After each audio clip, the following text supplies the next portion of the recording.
afternoon, we're going to be studying here about marriage. We need to understand something that one of the key things, and we can see it more in society today than ever before, that Satan is going like a roaring lion looking to destroy. And especially he is trying to destroy the family. That's the key thing that he's trying to destroy. When we look at the Bible, we find here that, especially when we look at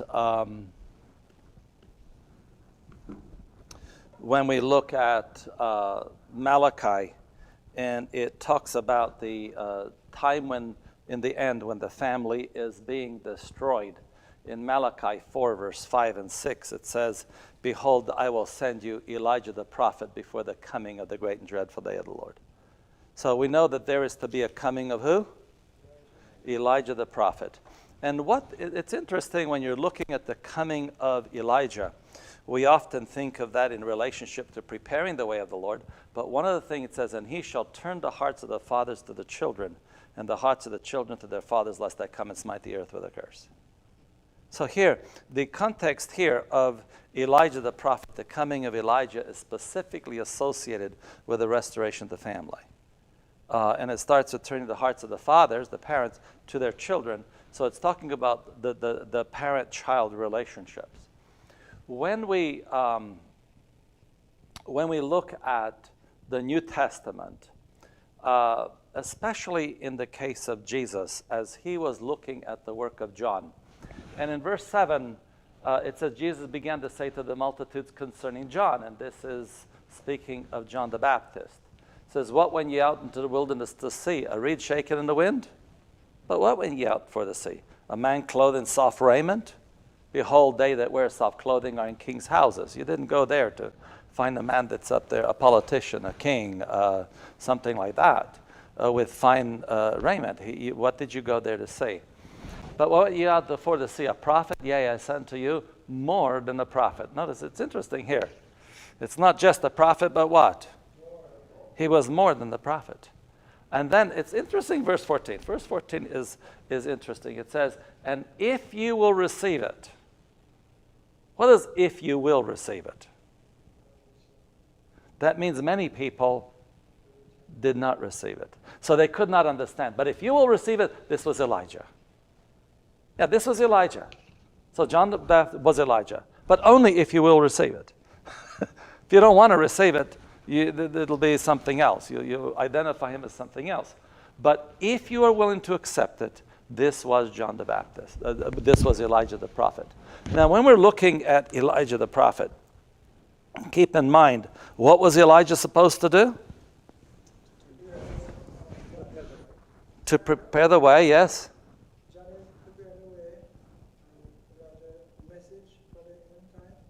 Well, even in the time of Christ, was to turn the hearts, the fathers to the children. Now, it's interesting when you look at John the Baptist. He was clearly preparing the way for the first coming of Christ.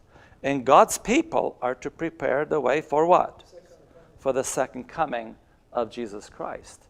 In volume 3, it says, "Those who are to prepare the way for the second coming of Christ are represented by faithful Elijah, as John came in the spirit of Elijah to prepare the way for Christ's first advent."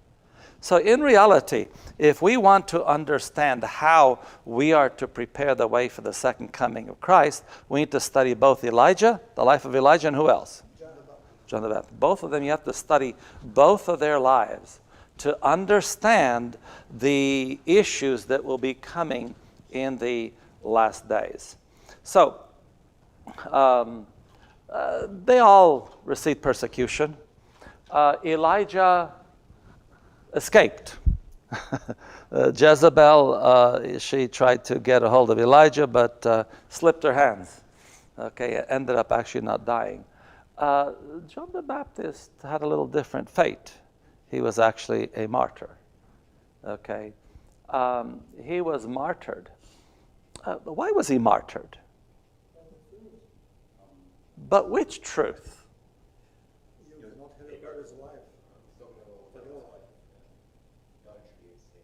It had to do with divorce and remarriage. Did you know that? I want to stop and think here. If this is going to be something, okay, so you look at Elijah, you look at John the Baptist, and they represent God's people in the last days. And the actual thing that caused the issue was his stand on divorce and remarriage. Notice here, for Herod had laid hold on John and bound him and put him in prison for Herodias' sake, his brother Philip's wife. For John said unto him, it is not lawful for thee to have her. And when he would have put him to death, he feared the multitude because they counted him up as a prophet. Okay, so he was going to put him to death, but he couldn't put him to death, you know. And he told Herod, you cannot have this woman. This is not lawful. It is against the law. So if we are going to look at the last days and expect that there is to be a John the Baptist in the last days, and this issue has to be over the family, we can expect that there's going to be some issue dealing with divorce and remarriage. There has to be, in the message of John the Baptist, there has to be something in relationship to that issue. So John spoke up against the breaking of the family, and of course for that he was beheaded. So why did John go and bother Herod for?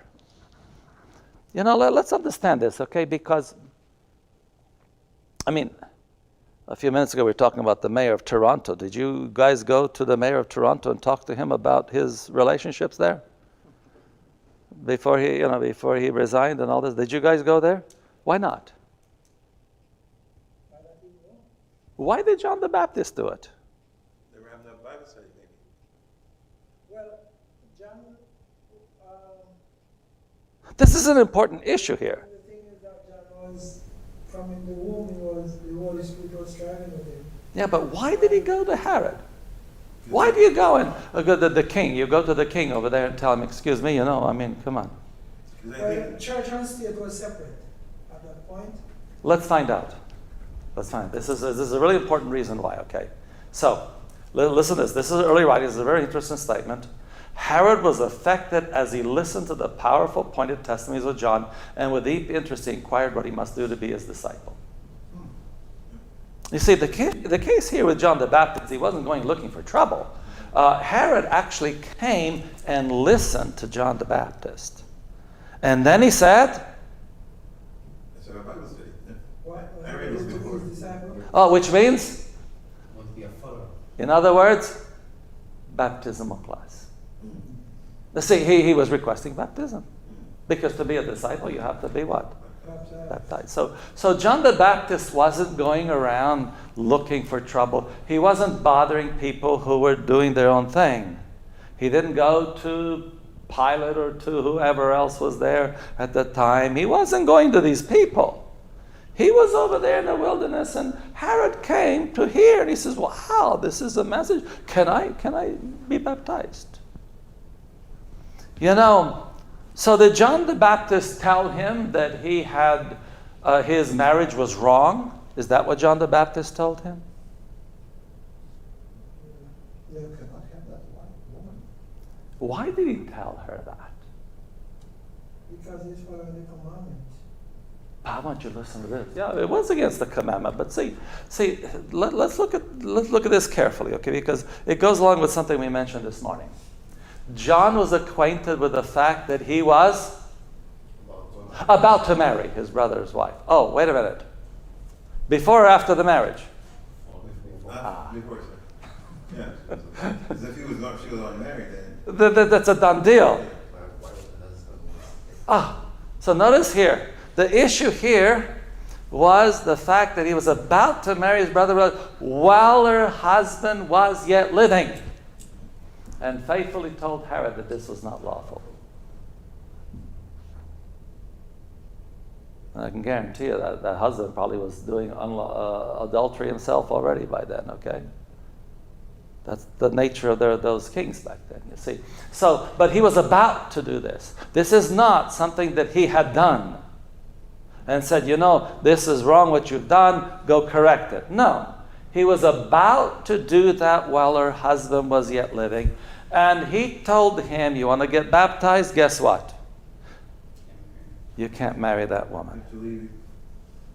You can't marry that woman. Herod was one unwilling to make any sacrifice. No, he was not going to do that. He married his brother's wife and through her influence seized John and put him in prison, intending, however, to release him. So eventually, he was a little bit perturbed. And then he went and he got married anyway. And then he told Herodias, guess what? John told me I can't marry you. Herodias. She was angry. She was furious. You see, so therefore, when we're looking at the case of John the Baptist, it was specifically against divorce and remarriage. And so we cannot be surprised if today, the John the Baptists of today are going to have some backlash over which subject? Divorce and remarriage. That's nothing unusual. But if we're John the Baptist, people talk, we need more John the Baptist. I have a lot of people preaching, we need more John the Baptist, but don't talk about divorce and remarriage.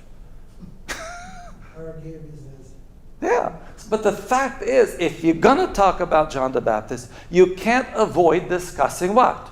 Divorce and remarriage. And that it is not lawful. Well, what? Look at this again. Let's go back up again. Okay, so let's go back.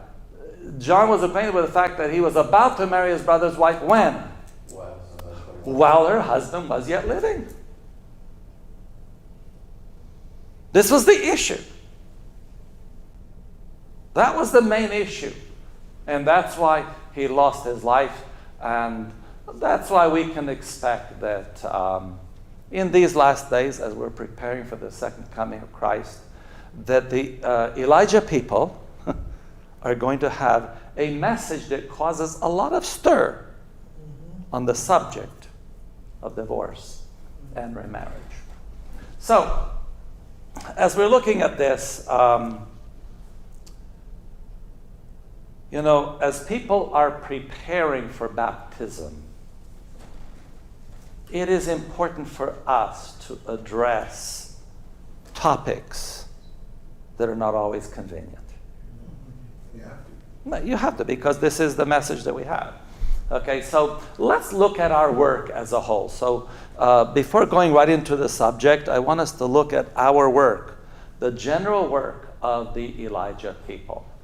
So in Jeremiah chapter 6, verse 16, it says, stand ye in the ways and see and ask for the old paths, where is the good way, and walk therein, and ye shall find rest for your souls. I want you to look at this.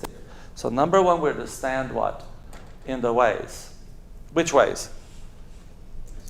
The old paths. So we have to stand in the old paths, and then what? Not just stand in them, but what? Walk in them. Excuse me. And to walk in it. So notice here, stand in the ways, walk in them, and what will be the result? You'll find rest for your souls. Of course, they say we're not going to walk in them. That's another story. But the fact is that if we want rest for our soul, we need to stand in the old ways and walk in the old paths. Okay? And the result is rest for your souls. All right, so, obviously this is not just talking about any old ways. We're talking about the old ways. Now, I'd just like to look at another Bible verse in Matthew chapter 11. This is a very interesting verse too. If you compare these two verses, Matthew 11 with Jeremiah 6:16. Come unto me, all ye that labor and are heavy laden, and I will give you rest.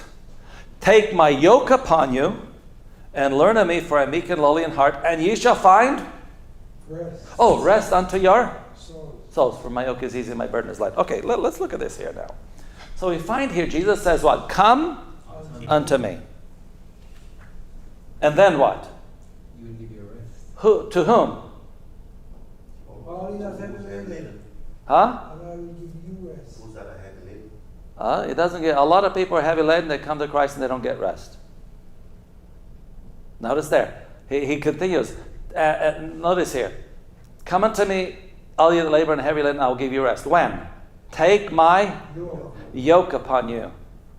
And learn of me. So the ones that get rest are not just come to Jesus. The rich young ruler, did he come to Jesus? Yep. Yeah. Did he get rest? Why not? Yoke. He didn't take the yoke. Okay. So yoke, again, somebody emailed me this week and said, this verse doesn't make sense because I don't see egg yolks doing anything.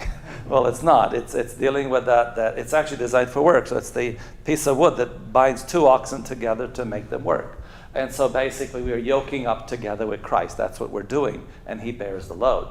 So the fact is, number one, you must come to Christ, but that's not enough. Number two, take his yoke. And what's the result? Learn of me. Okay, so I'm going to talk a little bit about mathematics. Okay, so in Jeremiah it says what? Stand in the old paths, walk in the ancient ways, and what happens? Rest for your souls. Okay, now on the other hand, Jesus said, what? Come unto me, take my yoke, and rest for your souls. Okay, so standing in the old paths and walking the ancient ways, what relationship does that have to coming to Jesus and taking his yoke? Well, I gave a math problem up there for you. So in the math problem, 4 plus 6 equals, quite simple, it's 10. 3 plus 7 is still 10. So what do you know if 4 plus 6 equals 10 and 3 plus 7 equals 10? What do you know? You know that 4 plus 6 and 3 plus 7 are the same thing. Yeah. So, if standing in the old paths and walking in the old ways, you get rest for your souls. And coming to Jesus and taking his yoke, you get rest for your souls. That means that walking in the old ways, in the ancient ways, standing in the old paths and walking in the ancient ways and coming to Jesus and taking his yoke are exactly the same thing. That's right. It's important for us to understand that coming to Jesus is walking and living in the ancient ways. It's important to understand that. So this message basically is a message of Reformation. So let's talk a little bit about Reformation. Because according to the Spirit of Prophecy, the age in which we live calls for what? Reformatory action. That's what we need, is a work of reformation. So what does the term reformation mean? Let's understand the word reformation. What is the root word of reformation? No, but what's the root? Form means to create. Okay, so the root word is the form, which means to make, to create, or to construct. Okay, that's the basics of the word reformation. So in reality, we have to go back to when? To the beginning. So form takes you back to creation. And we'll see that as we go on this subject itself. Now, unfortunately, of course, people sinned, and so when Adam and Eve sinned, you add the prefix "the" to the word form to describe sin. Deform. Okay. But now, what happens when you want to make it all over again like it was? What do you add instead? It's reform. So reform means to remake in the way it was in the very beginning. That's what reform means. And then if you look at the suffix, because this process of reform is not instantaneous, you add the suffix ation, and that means the action or process of. So the process of making man all over again is reformation. So when we're living in the time of reformatory action, we're in the process of making things the way it was in the very beginning. And that's why we need to look when we're looking at, whether we're looking at the Sabbath. When we talk about the Sabbath, where do we look at? You look at 50 years ago, 100 years ago, 200 years ago? You go to the Garden of Eden.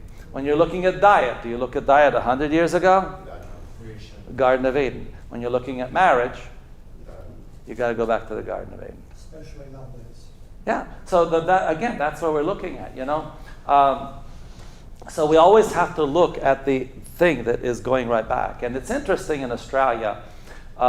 Just before I left Australia, or just as I was leaving Australia, they were doing. Actually, it was before I left because I had to change my marriage certification as a marriage celebrant. They were discussing about gay marriage. And they went because Australia was one of the last Western countries to permit gay marriage. Okay, they held back as long as they could. And then at the very end, they started having a push there just before I left. And they were talking about, one side was talking about, we cannot have gay marriage because we're here to restore the family. And the other side said, if you're here to restore the family, where were you when they allowed divorce? That was one of the headlines. There was constantly pumping up. Where were you when there was talking about divorce and remarriage if you are here to support the family? And that was a very legitimate point. And in the middle of that stuff, one of the main leaders of the coalition government at that time, it was the National Party, they're the more conservative of all of them. The main leader at that time it just blew up in the middle of the whole election that he was leaving his wife with 4 children and going after marrying this other lady. And the reason he's marrying her now because she now has a kid. Okay, it's a new family. And they're standing for the sanctity of the marriage. That's what threw Australia down that wrong direction. And they allowed gay marriage was because religious people, were not dealing with marriage like they should. Okay, and that's what threw it off. All right, so now, so when we're looking at Reformation, this is not just a good idea, okay, but this is actually our responsibility. Because let's look at here, 2 Peter 3, verse 12, when we're talking about, just looking at the marginal reading, looking for and hastening the coming of the day of God. So we are not only just to be look for the second coming, we're not just to be praying for the second coming of Christ, but what? Hastening the second coming of Jesus Christ. So how are we to do that? How are we, as a church, to hasten the second coming of Jesus Christ? We find this in Acts chapter 3. Acts chapter 3, verses 19 to 21. We're familiar with this, the sermon on the day of Pentecost. Repent ye therefore and be converted, that your sins may be blotted out when the times of refreshing shall come from the presence of the Lord. We're familiar with this verse. Yes. And then goes on. And he shall send Jesus Christ, which before was preached unto you. So after this, what's going to happen? Jesus is going to come. So the second coming of Christ. Whom the heavens must receive. Now notice this. That means heaven must hold him there. Must keep him there until the time of the restitution of all things, which God has spoken by the mouth of all his holy prophets since the world began. So we're looking at the second coming of Jesus Christ. Jesus just can't come whenever he wants to. People have sometimes this idea, there's this time clock of prophecy. As soon as it clicks here, ready or not, here I come. Guess what? It doesn't work that way. The plan of redemption is dependent on people being ready. And here's a prophecy here that heaven's going to keep him until the times of restitution of all things. That means if we want to hasten the coming of Christ, what do we need to do? Restore all things the way it was since the world began. We have to go back to that. And this will take place before Jesus comes. Notice here in Prophets and Kings, this is in the chapter entitled Reformation, by the way. It says, in the time of the end. And when does the time of the end begin? 1798. So if you look at Daniel chapter 11, it talks about the time of the end, and the time of the end begins in 1798. Okay, so in the time of the end, every divine institution is to be restored. So starting with 1798, God is doing a special work of restoration of what?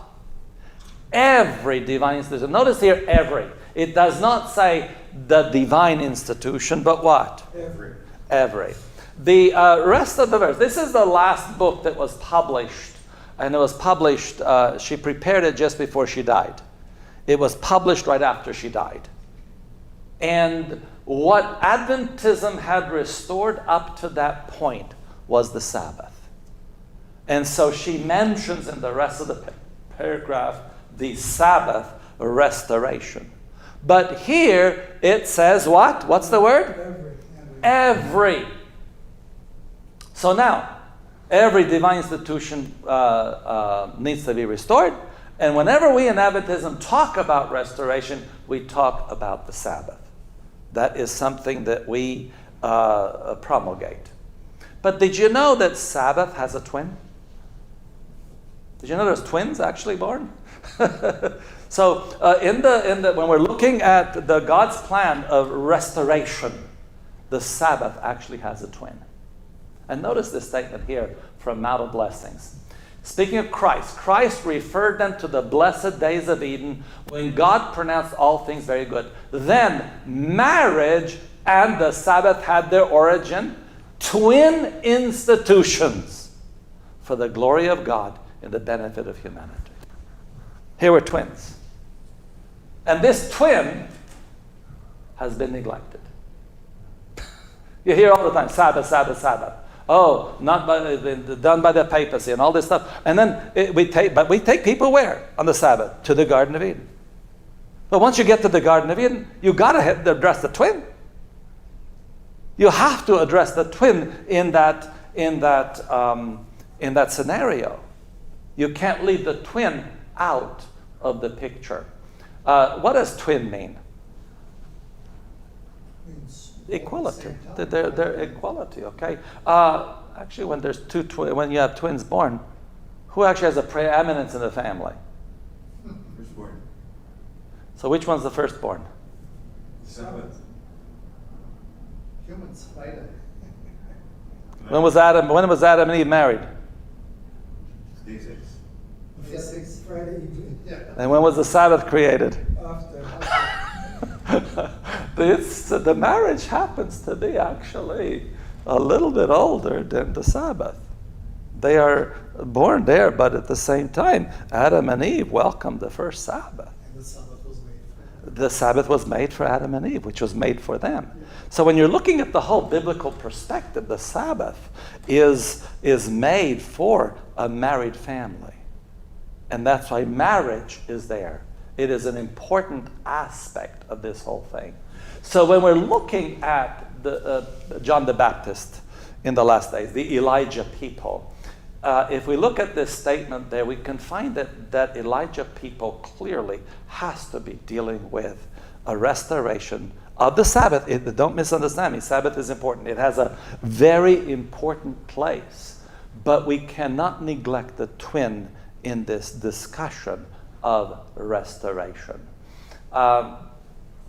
So by specifically mentioning only the Sabbath in Prophets and Kings, and when the Spirit of Prophecy talks many times about the marriage, she never talks about it the same way as the Sabbath, because it still had not been restored to its proper place. They were talking about it. She writes about where marriage should be, but it hadn't achieved that at that time. So let's talk about this first divine institution of the twins we're talking about here.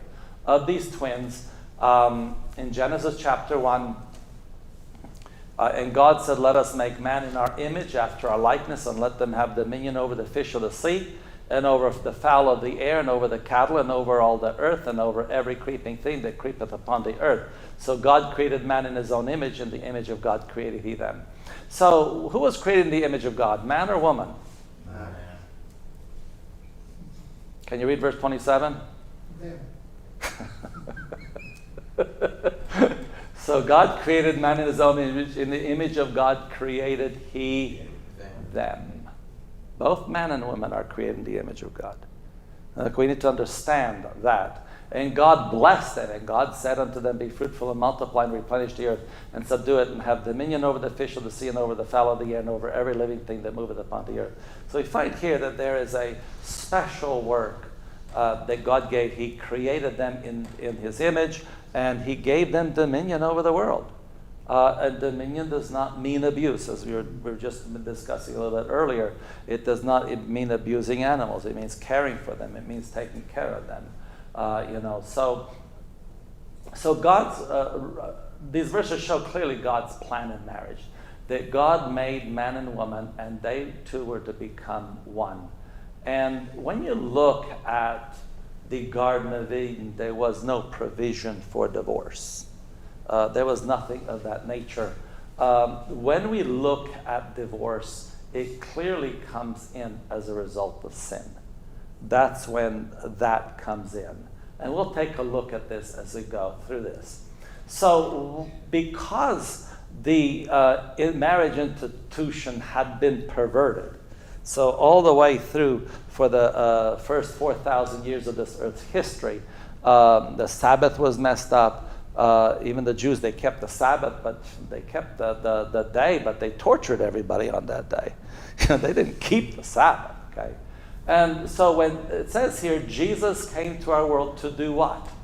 To rectify mistakes and to restore the moral image of God in man. Wrong sentiments in regards to marriage had found a place in the minds of the teachers of Israel. They were making of none effect the sacred institution of marriage.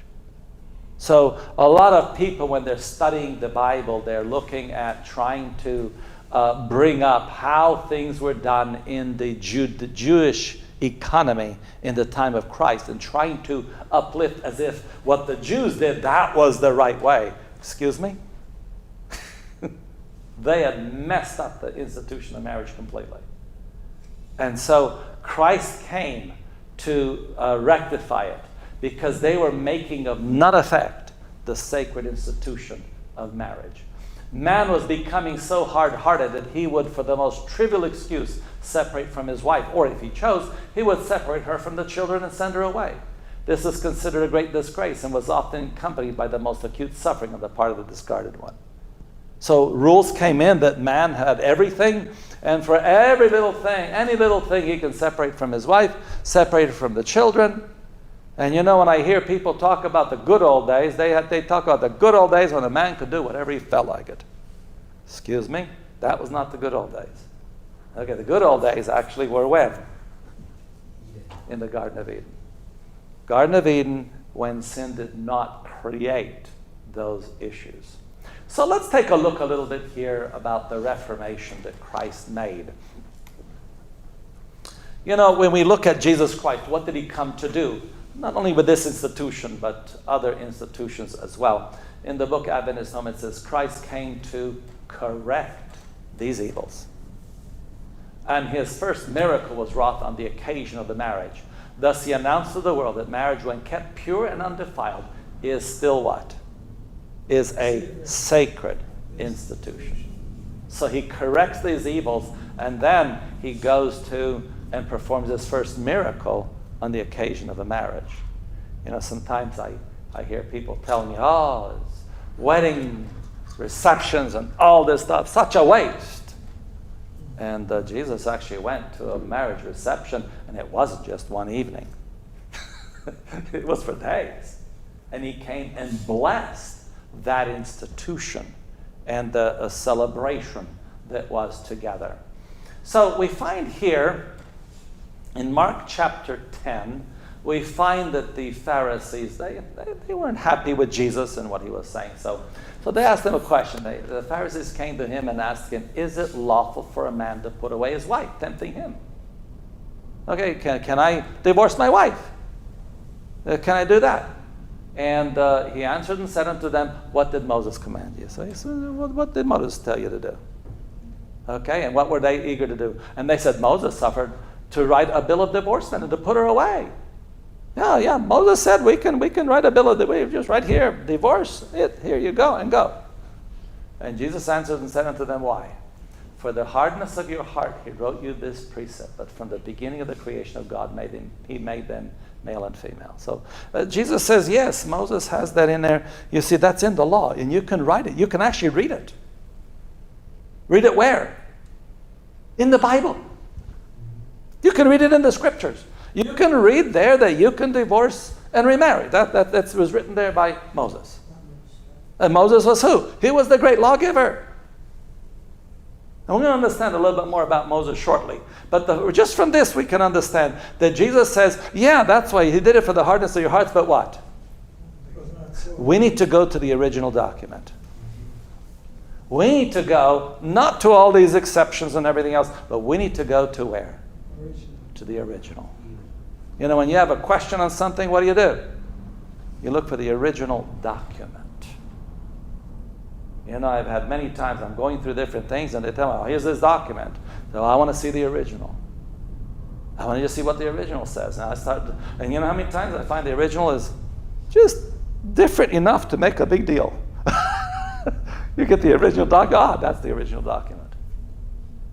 And for this cause, so he goes, in the beginning, what was it like? For this cause shall a man leave his father and mother and cleave to his wife, and they twain shall be one flesh. So then they are no more twain but one flesh. What therefore God hath joined together, let not man put asunder. It's interesting here. Okay, so what God has joined together, let not man put asunder. Why? Because they're no longer two. What are they? One. They are one.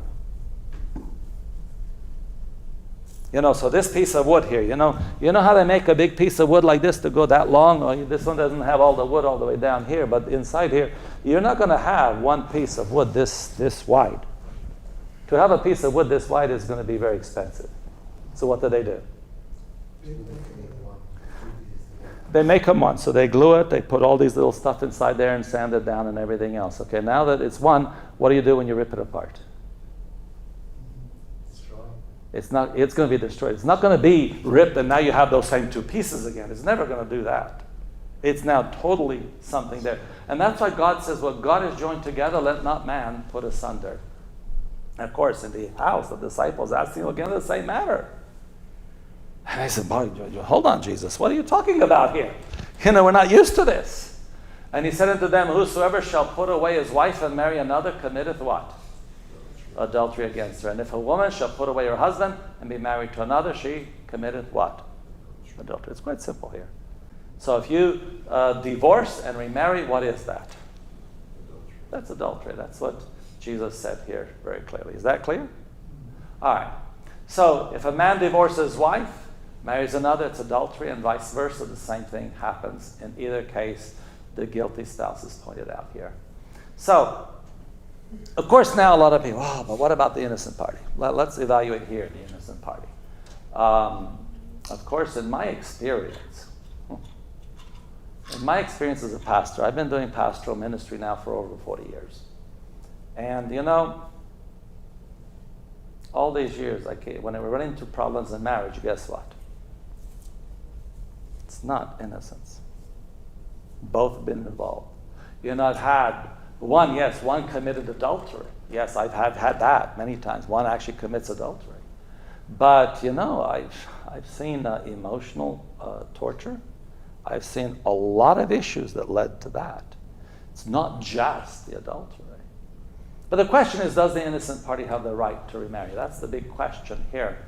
And it doesn't specify here in Mark, but I'd like us to look at something else, you know. I'd like us to go back to the law of God for a moment, okay?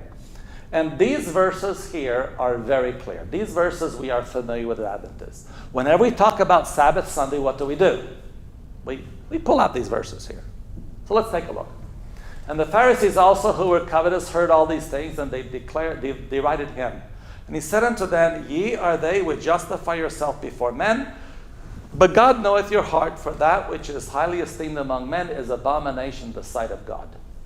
The law and the prophets were until John. Since that time the kingdom of God is preached, and every man presseth into it. Now, verse 17, and you heard this many times. It is easier for heaven and earth to pass than what? Than one tittle of the law to fail. So here's Jesus giving an explanation on the Ten Commandments.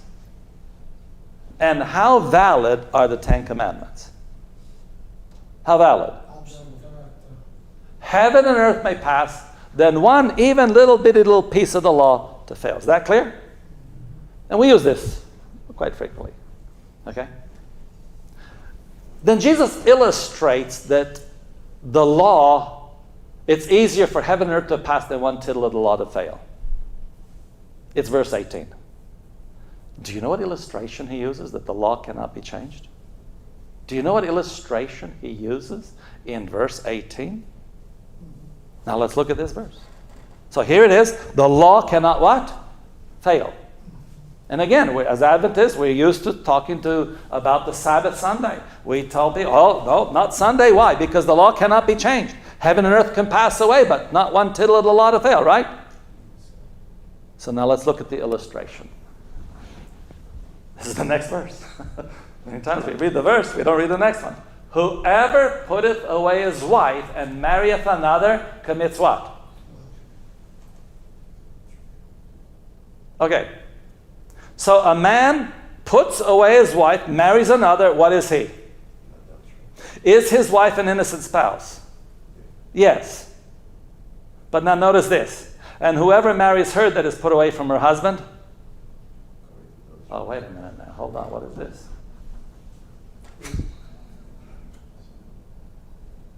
This is showing the perpetuity of the law of God. Clearly she's innocent. And if we look at innocence in this case. This man puts away his wife, he marries another. Clearly he's committing adultery. There's no question about it. And yet, it says, whoever marries her that is put away from her husband, committed adultery. Why? Because the law is absolute. And it doesn't change. You see, this is the thing. The context of this has to do with the law of God. And again, as we looked at this morning, in Romans, it's talking about those who know the law. Obviously, God treats people who didn't know the law a little bit differently than he does. Still wrong, but he still treats them differently. But here is very clear that even if the innocent spouse remarries, that's still what? Adulterous relationship, yes. Even if that woman in the first part of the sentence was guilty party, if he was innocent, he would be guilty, maybe. He would be guilty too. So if he put her away because she committed adultery, it still covers him because he can't marry either. So when we're looking at these verses here, this is why it's important to look at every picture. People want to just look at one spot, okay, that they seem convenient to them.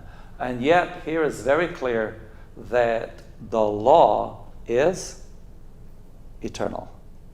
And the only way that the law will give permission for remarriage is on what case? Is till death. Now, so let's look at Matthew 19:9. This is the one that has a big question. We're going to spend quite a bit of time on this. We're going to actually start with Matthew 5, actually, to begin with. But we'll start with Matthew 19, and then we'll go backwards. So there's no question on the text that we looked at already. There's no question throughout it. And through this, we're going to end up going through the Old Testament. We're going to look at a whole bunch of things at this point here. So, again, the Pharisees tried to trick Jesus, Matthew 19, 1-4. And it came to pass that when Jesus had finished these sayings, he departed from Galilee and came into the coast of Judea beyond the Jordan. And great multitudes followed him and healed them there. And now, verse 3. The Pharisees also came unto him, tempting him and saying to him, is it lawful for a man to put away his life for every cause? Well, we want to know, can we? Is it lawful? Is it in accordance to the law? And Jesus in this case doesn't ask them the question. He goes directly. And he answered and said unto them, have you not read that he which made them at the beginning made them male and female? So in this case, Jesus goes directly where? Right to the very beginning. Why does he say for every cause? Well, they had all sorts of things, okay? Well, we're going to understand this because in the law of Moses, you can divorce for anything, practically. We'll see this in a moment. We're going to understand this because they were actually quoting the law of Moses here. But they took it further, okay? So the law of Moses said one thing, and they took it all the way to, the best way that somebody put it was, in their time, in the time of Jesus, if the wife burnt the toast, you could divorce her for it, practically. Okay, we're not saying that they had toast, but it would be something insignificant as that they can divorce her. And we read this statement actually in Adventist Home. They could divorce whatever. I didn't like you today, you're divorced, and separate you from your kids. So women actually were living under slavery. It had become a type of slavery because they would be left there alone, and that's why so many women ended up being into prostitution. A lot of them fell into that because they could not have a job, they couldn't have this, they couldn't have that, they were taken away from their kids. It was absolute torture. And then they'd say, oh, that sinner over there. I mean, come on, man. Okay? But Jesus goes back, and we'll come back to this a little bit here, but Jesus goes back to the very beginning. So basically, Jesus was going back to the restoration as it was in the Garden of Eden. And what was it like in the Garden of Eden? We go on. And for this cause shall a man leave father and mother, and shall cleave to his wife, and they twain shall be one flesh. Wherefore they are no more twain, but one flesh. What therefore God had joined together, let not man put asunder. So here it's very clear again. These two become one flesh. You can't. God joined them together. You can't put them asunder. That's an impossibility to do that. And so again, that's very clear here. It's not till something else happens along the way, because they have entered into a vow that said what? Till death do us part. So in the beginning, as we mentioned, there was no divorce and remarriage, but a complete family unit.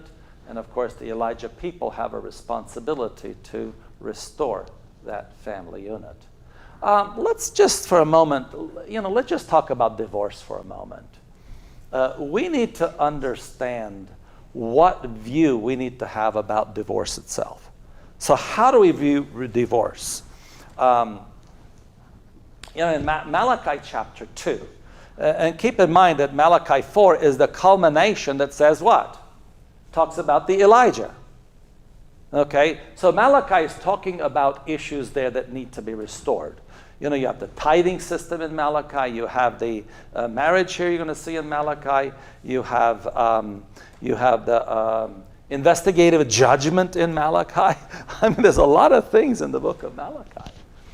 And this have you done, again, covering the altar of the Lord with tears and with weeping and with crying out, insomuch that he regardeth not the offering anymore, or receiveth it with goodwill at your hands. So here God's saying, to the people, this is again after the Babylonian captivity again. This is going on after all these things, and he is the last prophet, Malachi, there in the Old Testament. And he's saying, you are covering the altar with a bunch of tears. And what were these tears coming from?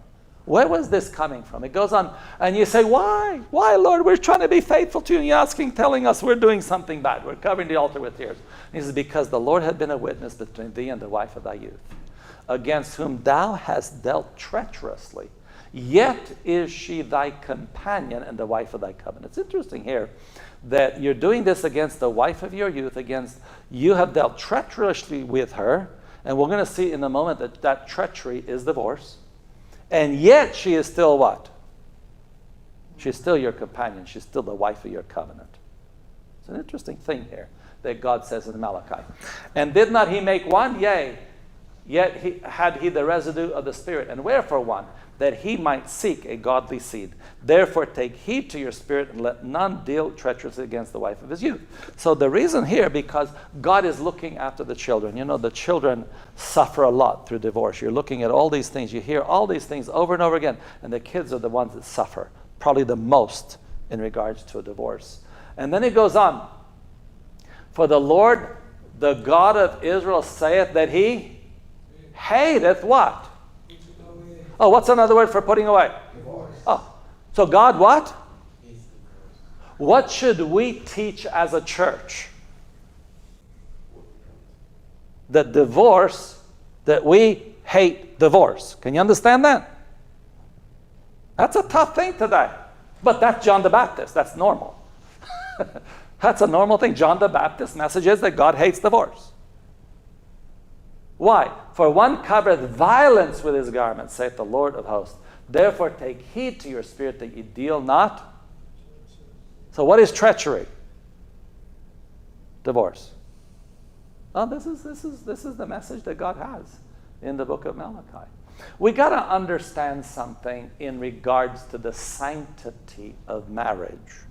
And I'm not talking about Israel all the way through. I'm talking about the people of God. There's a difference. Okay, so in the people of God, here in Proverbs chapter 2, it says, to deliver thee from the strange woman, even from the stranger which flattereth with her words, which forsaketh the guide of her youth, and forgetteth what? The covenant of what? Of her God. So when you get married, You're entering into a covenant relationship between who? There's three parties in this covenant. There's the man, the husband, the wife, and God. So when you break the covenant, you're breaking it with who? Wow, that's a serious thing here.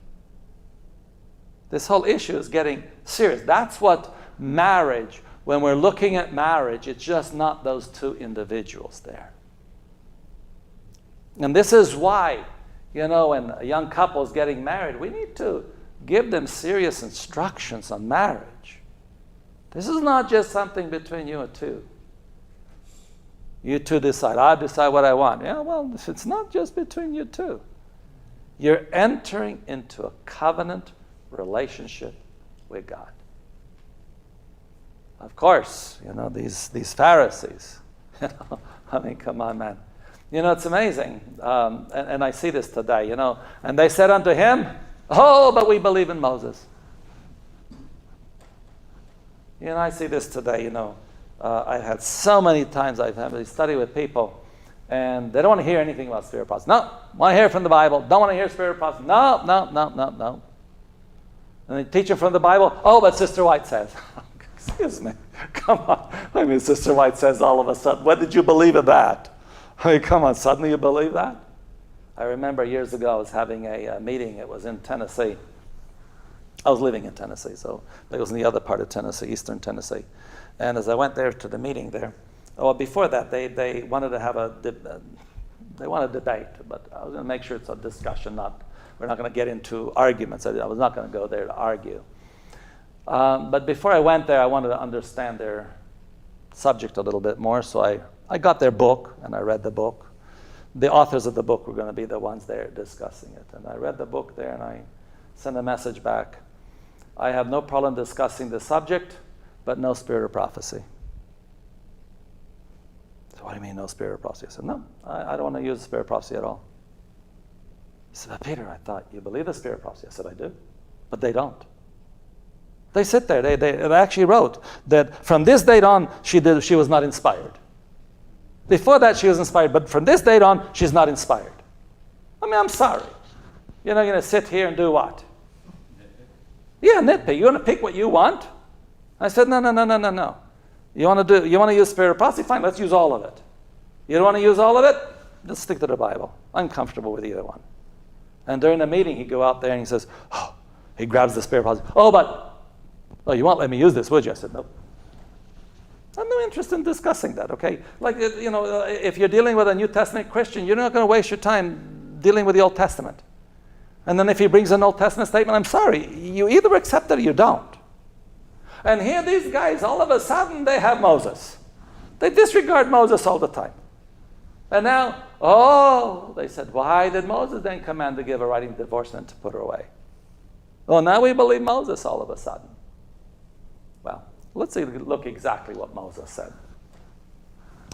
So we find this law in Deuteronomy 24, verses 1 to 4. And here's what it says. When a man had taken a wife and married her, and it come to pass that she find no favor in his eyes because he had found some uncleanness in her, then let him write her a bill of divorcement and give it in her hand and send her out of his house. And when she is departed out of his house, she may go and be another man's wife. Here's what it says. So basically, a man does what? He finds some uncleanness in her. What does he do? Write her a bill of divorcement. She can go and get married to somebody else. What was this uncleanness? Well, some people believe that this was, let's finish this and then we'll come back. And if the latter husband hate her and write her a bill of divorcement and give it in her hands and send her out of his house, or if the latter husband die which took her to be his wife, her former husband which sent her away may not take her again to be his wife after that she is defiled. For that is abomination before the Lord. And thou shalt not cause the land to sin, which the Lord thy God giveth thee for an inheritance. Okay. So when we're looking at this, some people think that this could be fornication before marriage. So if you remember, sometimes a woman may have committed fornication, and they figured that maybe he found out that she had committed fornication. And if she had committed fornication, you write her a bill of divorcement, and she can go. Now I want to share with you, this cannot be. That's not a plausible conclusion. Why? Because in Deuteronomy 22 there was another law. And this was that as soon as they're married, they were supposed to have to test to see whether she was a virgin or not. And it says here in verse 20, but if the thing be true and the tokens of virginity be not found for the damsel, then they shall bring out the damsel to the door of her father's house, and the men of her city shall stone her with stones that she die, because she hath wrought folly in Israel, to play the whore in her father's house, so thou shalt put evil away from among you. So that uncleanness could not be fornication before marriage, because in this case what happened? She was stoned, so she'd be dead. There's nothing like that. This cannot be adultery. You mentioned adultery. No, it cannot be adultery. Why not? Leviticus 20 verse 10, and the man that committeth adultery with another man's wife, even he that committeth adultery with his neighbor's wife, the adulterer and adulteress shall surely be put to. So it's not adultery. So this became ambiguous. This became ambiguous because in both of these cases there was no divorce necessary. Why? She was dead. Okay, the adulterer and adulteress are dead. Therefore, there's freedom to get married. There was no divorce necessary. So, of course, this left quite a bit of room, and by the time of Christ, it meant almost anything. They kept adding all these things that you could divorce for. Now, let me just go backwards here just a moment here, going back to those verses here. It's interesting here that you write her a bill of divorcement. She may go and be another man's wife. So they divorce and remarry for other than adultery, other than fornication. There's another reason. And she goes and be as another man's wife. But if the latter husband divorces her, or even if he dies, why not? Okay, I want you to notice this word here. Her former husband, which sent her away, may not take her again to be his wife. After that, she's defiled. I want you to pay attention to the word defiled, okay? So here, so I want you to notice this. So the man divorces his wife. Legally, she can marry again. Why can't she go back? Because it says here she is defiled. I want you to pay attention to this, because this is an interesting way that God gives these laws here. What does it mean to be defiled? Now, let's go on to, I think it's in Leviticus 18. Moreover, thou shalt not lie carnally with thy neighbor's wife to what? Defile thyself with her. Oh, what's another word for this? Adultery. Oh, wait a minute. This, to defile yourself, means you have committed adultery. Going back here to Deuteronomy, it says you can't go back with her because... Oh, can you imagine? So in reality, God gave permission for adultery. They should be stoned also. Not this case, because this one here, God gave them permission to do this, but he said, look, I'm giving you permission, but folks, still adultery. He gave it to them for the hardness of their hearts. He says, okay, you're determined to have this. All right, fine, you're going to get it, but still adultery.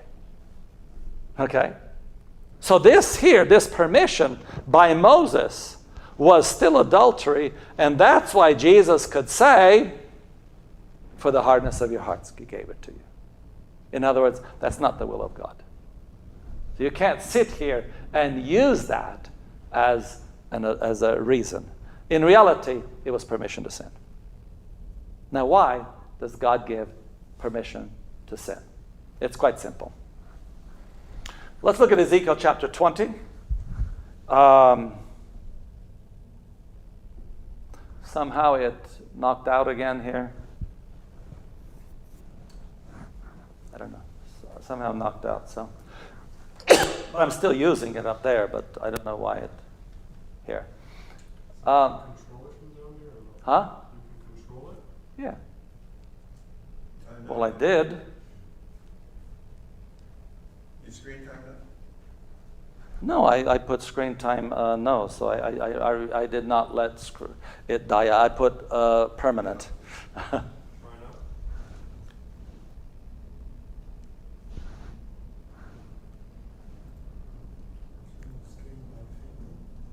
No, it wouldn't. Oh, there we go. Okay. So now, let's take a look at this.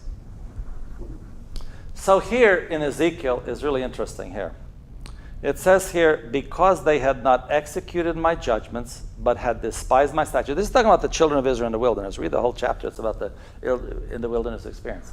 And had polluted my Sabbaths, and their eyes were after their fathers' idols. Wherefore I gave them also statutes that were not good, and judgments whereby they should not live.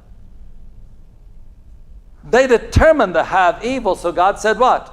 All right, fine. I'm going to give you some good laws that are, they're not good.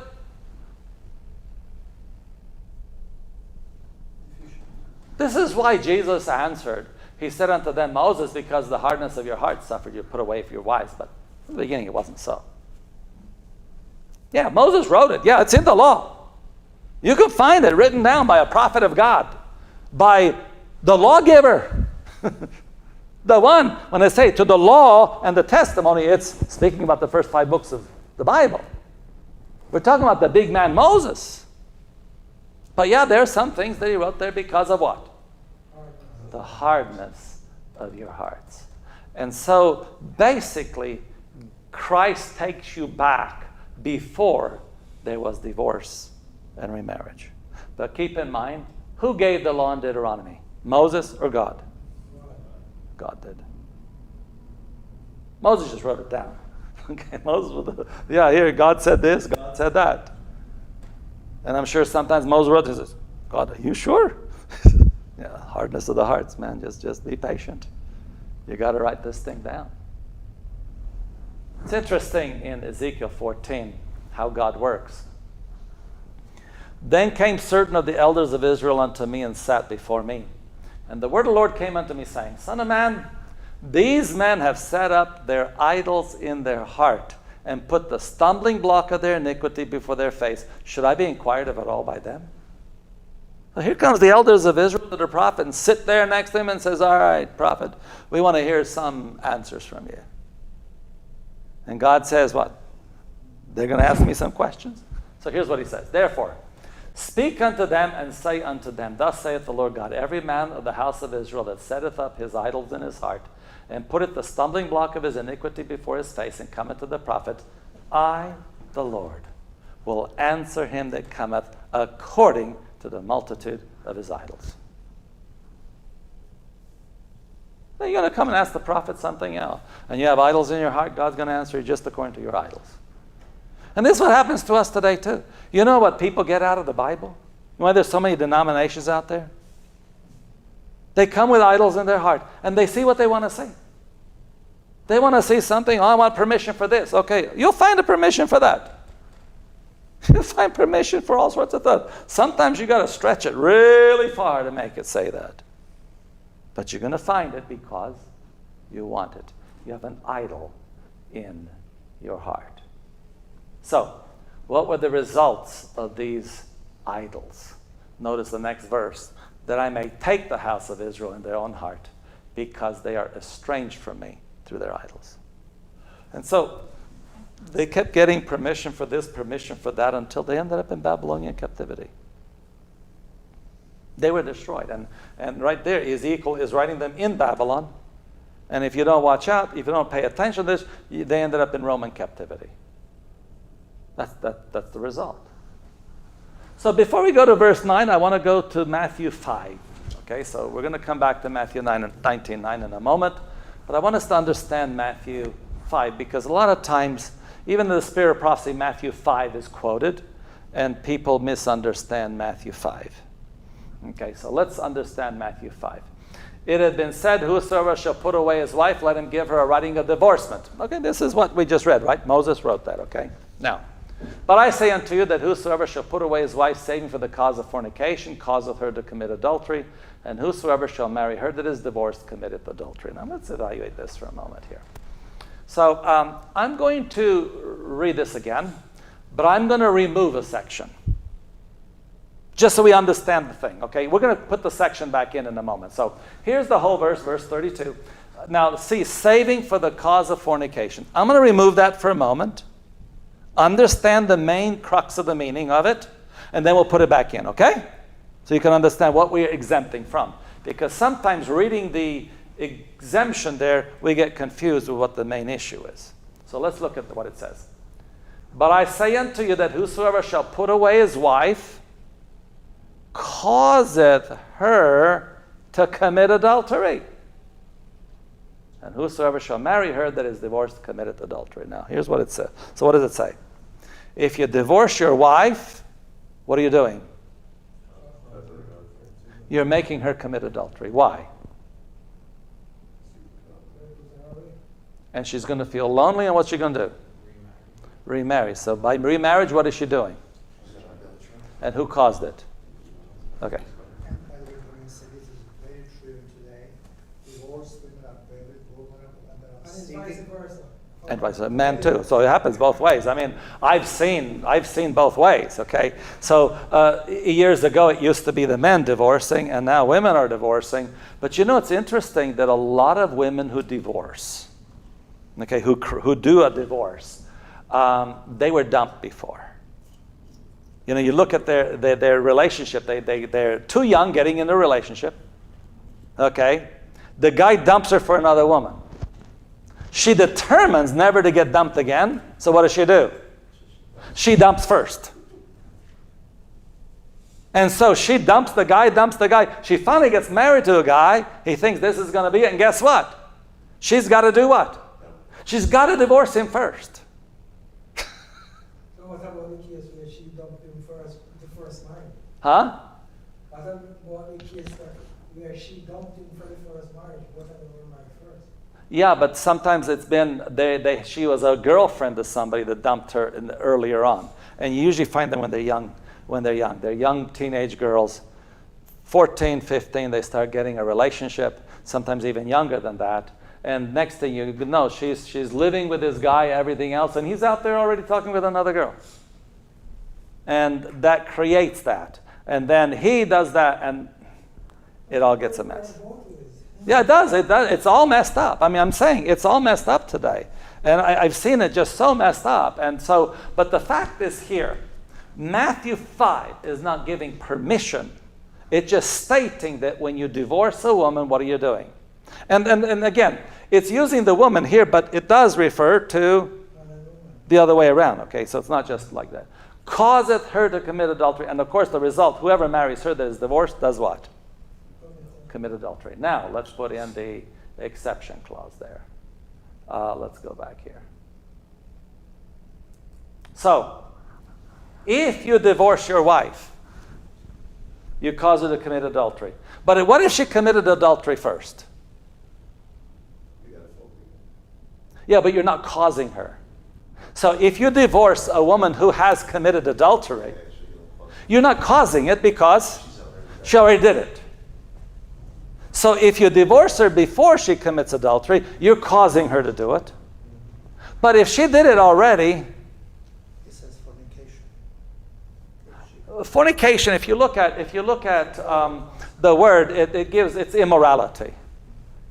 Okay, so I know some people try to make it into before marriage and all this kind of stuff, but adultery, even in the 7th commandment, actually means all immorality, even though technically it is between a man and his wife, or vice versa. But the 7th commandment includes all immorality. So here it's immorality. So if you divorce your wife for immorality, you're not causing her to commit adultery. Go, why? Sure, I did it. Okay, so the same thing with if a woman divorces her husband for other than adultery, then it is, then she's causing him to commit adultery. And obviously there is 1 Corinthians 7, we'll get to it a little bit later on. It also talks there about, if somebody's persecuting you, then you don't have to stay in a persecuted environment. You don't have to remain there. Years ago I used to hear about how a drunkard comes home and beats the daylights out of his wife, and she has to stay there because that's God's, treatment. It's like, no, it's not. You don't stay in that environment.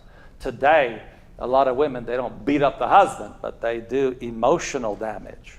They use emotional warfare, So, and that's the same thing. You don't have to stay in an emotional warfare constantly and be sabotaged and all that stuff. You have to be capable of saying no. Enough is enough. But that's another story. But going back to this verse here, it's dealing with that someone is causing the other to commit adultery. Can I just make one remark? Yes. A guilty person who leaves a spouse and marries another, he commits adultery for himself, but he also causes another sin, leading the divorced spouse Into adultery as well, yes. So in Man of Blessings, a lot of people read this and they misunderstand something. Somehow, at the beginning of the chapter, it says Matthew 19.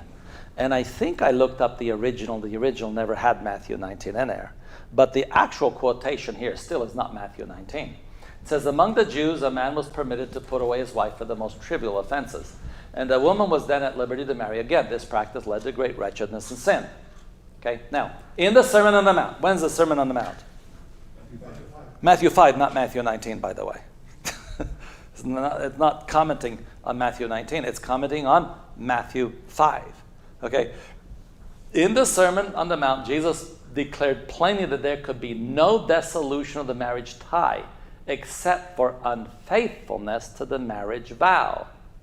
And then he quotes, everyone, he said, that putteth away his wife, saving for the cause of fornication, maketh her an adulteress, and whosoever shall marry her, when she is put away, committeth adultery.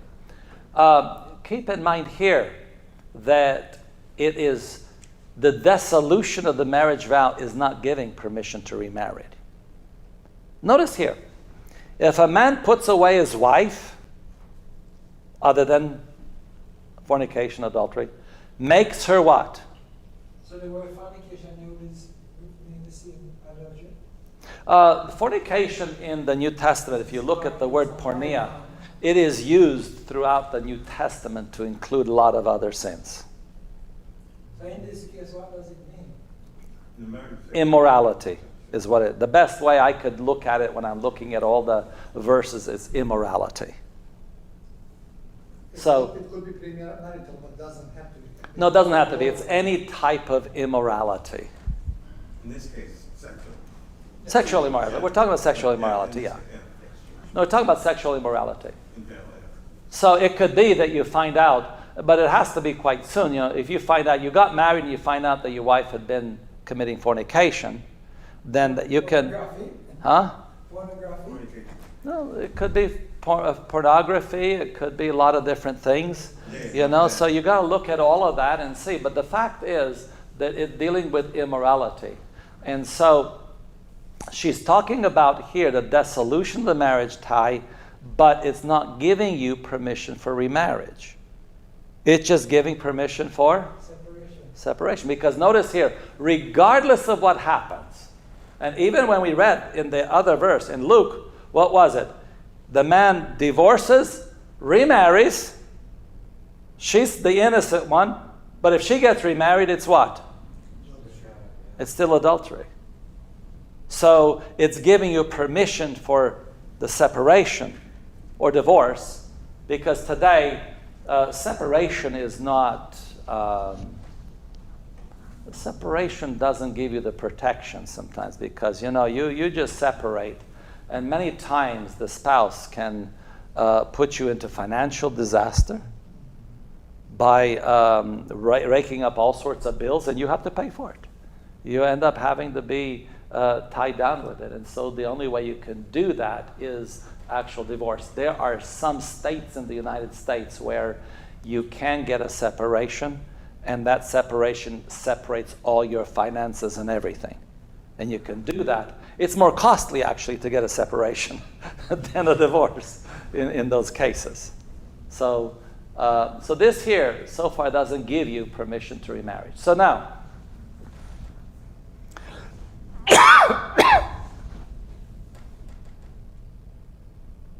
yeah, so regardless, whoever shall marry her when she is put away commits what?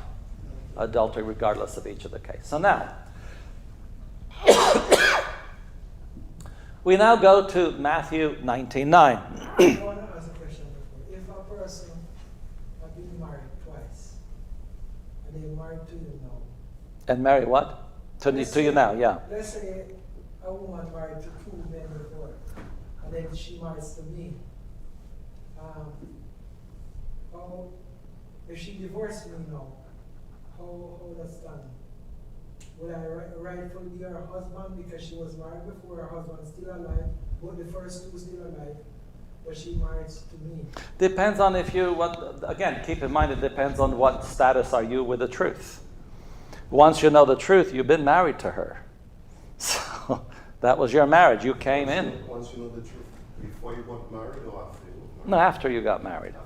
No, after you got married, because before you got married, if you knew the truth, then you entered into an adulterous relationship. But if you now you know the truth, then God accepts you the way you are. According to Romans 7, he's taking you that's your husband and wife. You have been married. And now you come in to the truth knowing this, now that is your marriage.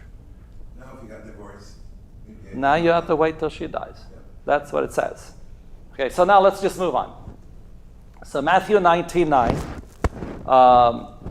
it says here, so after God explaining all the previous parts, it says, and I say unto you, whosoever shall put away his wife, except it be for fornication, and shall marry another, committeth adultery. And whoso marrieth her which is put away doth commit adultery. So the question here has been, and there are a lot of interpretations over this text here. We were discussing with some leaders in the Adventist church, actually. We were there. You were there. We were dealing with the Adventist leadership in Silver Springs. We were discussing this. And they told us clearly that there are many different interpretations to this text. And they said they're all legitimate interpretations. You've chosen one, we've chosen the other. So that's how they took it. And here, let's look at this. The end result, I want you to notice, regardless of what happens, what's the last part of the verse say? Whoever marries her which is put away is committing adultery. So clearly here, this is not talking about permission to remarry.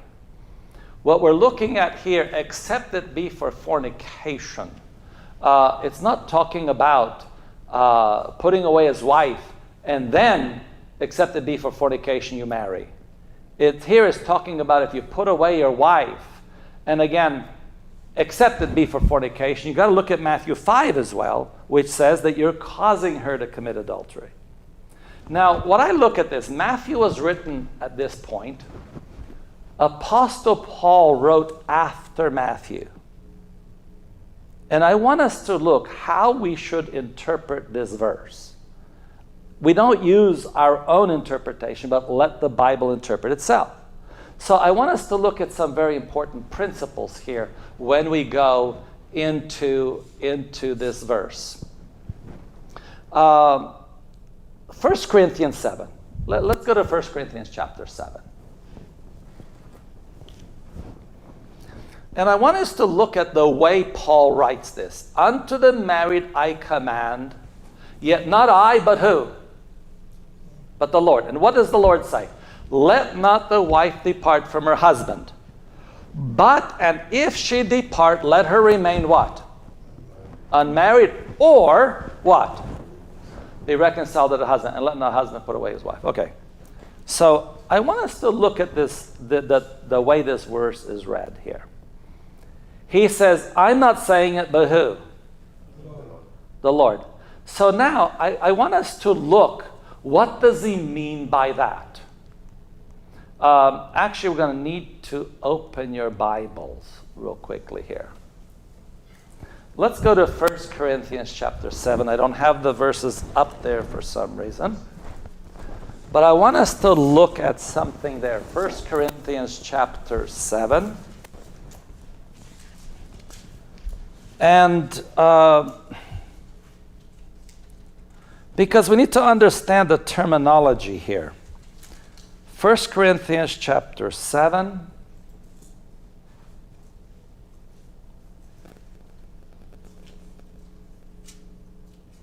Verse 12. So verse 12 says, but to the rest speak I, Corinthians, not Chronicles. 1 Corinthians chapter 7, verse 12. But to the rest speak I, not the Lord. If any brother hath a wife that believeth not, and she be pleased to dwell with him, let him not put her away. What does it mean, to the rest speak I, not the Lord?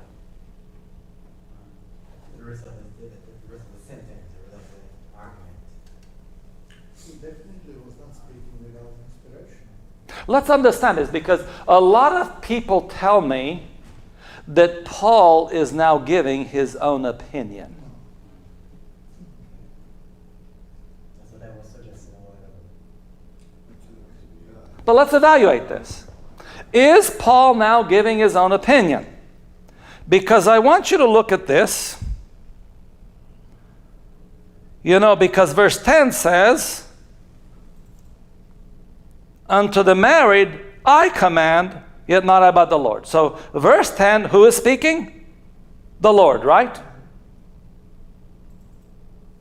Verse 12, who is speaking? Paul. Now let me ask you a question. He was previously quoting directly Jesus. So let's find out. So let's understand it. We're going to understand this carefully here. Do you know, if you consider verse 12 as Paul's opinion, if you consider that Paul's opinion, then when does Paul say, now the Lord speaks again? Never. If you believe that this is Paul's opinion, then the rest of the epistle is Paul's opinion, including the resurrection in 1 Corinthians 15. So let's understand this now. Let's go back to the document here. Let's go back to the slides here. I want us to understand this carefully, because this is not Paul's opinion. Oops.